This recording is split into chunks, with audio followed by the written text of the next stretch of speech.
In this guide, I'm going to show you how to delete a Snapchat account permanently here in 2026.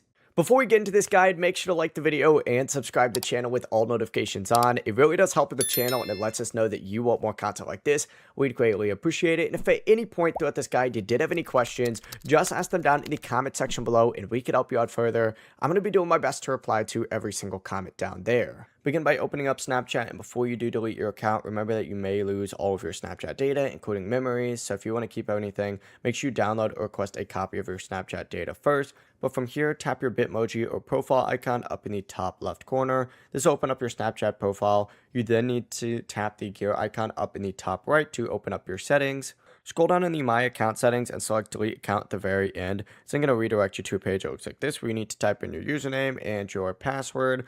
Enter in that password, tap Continue, and your Snapchat account will now be deactivated. And if you log back in within 30 days, it'll reactivate it. But if you don't, the account will then be permanently deleted. The process really is that simple. Before you leave this guide, make sure to like the video and subscribe to the channel with all notifications on. It really does help the channel and it lets us know that you want more content like this. We'd greatly appreciate it. And if at any point throughout this guide you did have any questions, once again, ask them down in the comment section below and we could help you out further. I'm going to be doing my best to reply to every single comment down there. Have a great rest of your day though.